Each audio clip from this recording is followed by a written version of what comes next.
आज ही Doubtnut app download करें। Doubtnut पर होगा अब आपके सभी मैथ्स, केमिस्ट्री, फिजिक्स और बायोलॉजी डाउट्स का सफाया। बस अपने क्वेश्चन की फोटो खींचो, उसे क्रॉप करो और तुरंत वीडियो सोल्यूशन पाओ। Download now. क्वेश्चन में हमसे पूछा गया कि इनमें से किस टाइप की इन्फ्लोरेसेंस में हमें सेसाइल फ्लावर्स मिलेंगे। अब सेसाइल से हम क्या समझते हैं, हमें पता है कि जो मेन एक्सिस से फ्लावर को स्टॉक कनेक्ट करता है उसको हम पेडिसल कहते हैं। तो पेडिसल जिस फ्लावर में एब्सेंट होगा उसको हम सेसाइल कहेंगे। यहाँ पर यही पूछा गया है कि बिना स्टॉक के या बिना पेडिसल के इनमें से किस इन्फ्लोरेसेंस में हमें फ्लावर्स मिलेंगे। अब इन्फ्लोरेसेंस मेनली दो टाइप की होती है। तो यहाँ पर रेसिमोस इन्फ्लोरेसेंस की अगर हम बात करें, रेसिमोस इन्फ्लोरेसेंस में देखते हैं कि जो मेन एक्सिस है उसकी ग्रोथ कंटिन्यूअस रहती है, यानी जो उसका एपेक्स होता है या टिप होता है वो फ्लावर में टर्मिनेट नहीं करता, उस एपेक्स पे फ्लावर ग्रो नहीं करता है, बल्कि फ्लावर्स लेटरल होते हैं और मेन एक्सिस इलोंगेट करती रहती है, कंटिन्यूअस ग्रोथ करती रहती है। अब इस केस में फर्दर अगर हम क्लासिफिकेशन करें रेसिमोस इन्फ्लोरेसेंस की तो दो चीज़ें हो सकती हैं। या तो जो फ्लावर की एक्सिस है वो इलोंगेटेड होगी या शॉर्टेंड हो गई होगी। तो रेसिम और स्पाइक जो हमें दोनों दिए हैं ये ऐसे रेसिमोस इन्फ्लोरेसेंस के एग्जाम्पल हैं जिसमें हम देखते हैं कि फ्लावर की जो मेन एक्सिस है वो इलोंगेटेड रहती है। तो रेसिम की अगर हम बात करें, इलोंगेटेड एक्सिस के ऊपर लेटरल फ्लावर्स जब बेयर हो रहे होते हैं तो इसको हम रेसिम कहते हैं। और ये फ्लावर्स हम देखते हैं कि स्टॉक्ड होते हैं।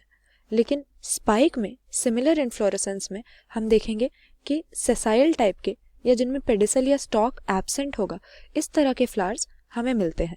लेकिन बाकी दोनों ऑप्शंस अगर हम देखें तो कभी कभी क्या होता है कि जो मेन एक्सिस है वो इलोंगेटेड नहीं होती। रेसिमोस इन्फ्लोरेसेंस में हम देखते हैं कि फ्लावर की मेन एक्सिस शॉर्टन्ड है।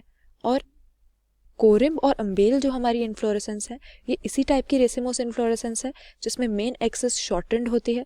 तो अगर कोरिम्ब में हम देखें, हम देखते हैं कि इस शॉर्टन्ड फ्लोरल एक्सिस पे किस तरह से फ्लावर्स अरेंज्ड हैं कि जो नीचे की तरफ फ्लावर्स हैं उनका पेडिसल लॉन्गर होता है और जो ऊपर की तरफ है उनका शॉर्टर होता है। तो लोअर जो फ्लावर्स हैं उनका पेडिसल लॉन्गर और जो ऊपर की तरफ है उनका शॉर्टर। और इस वेरिएबल लेंथ की वजह से ऊपर और नीचे वाले जो फ्लावर्स होते हैं वो बराबर लेंथ पे आ जाते हैं, क्योंकि जो नीचे की तरफ है उन्हें लंबे स्टॉक की ज़रूरत है ऊपर वाले फ्लावर्स की लेंथ तक पहुंचने के लिए। और कोरिम्ब इन्फ्लोरेसेंस में हम इसी तरह की अरेंजमेंट देखते हैं। जबकि अम्बेल में हम क्या देखेंगे कि शॉर्टन्ड फ्लोरल एक्सिस पे बराबर के लेवल पे जो है बराबर इक्वल लेंथ वाले पेडिसल या इक्वल लेंथ वाले स्टॉक के जो फ्लावर्स हैं वो ग्रो कर रहे होंगे जिनका ऑलमोस्ट बराबर पेडिसल की लेंथ होगी। और इस वजह से हमें ऐसा अपीयरेंस दिखता है जैसे एक पर्टिकुलर पॉइंट से इन्फ्लोरेसेंस के सारे फ्लावर्स जो हैं स्प्रेड आउट हो रहे हैं। लेकिन यहाँ पर सेसाइल फ्लावर्स का हमसे पूछा था तो रेसिम इन्फ्लोरेसेंस में लेटरली इलोंगेटेड फ्लोरल एक्सिस पे हमें स्टॉक्ड फ्लावर्स ग्रो करते हुए दिखते हैं। और सिमिलरली कोरिम्ब और अम्बेल में हमें शॉर्टन्ड फ्लोरल एक्सिस पे कोरिम्ब के केस में वेरिएबल लेंथ वाले और अम्बेल इन्फ्लोरेसेंस के केस में ऑलमोस्ट इक्वल लेंथ वाले स्टॉक के फ्लावर्स ग्रो करते हुए मिलते हैं।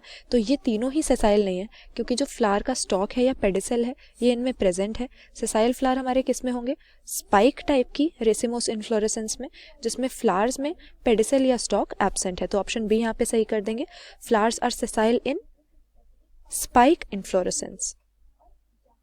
क्लास 6 से 12 से लेके नीट, IIT, JEE मेंस और एडवांस के लेवल तक 10 मिलियन से ज्यादा स्टूडेंट्स का भरोसा। आज ही डाउनलोड करें डाउटनेट ऐप या व्हाट्सएप कीजिए अपने डाउट्स 8400 400 400 पर।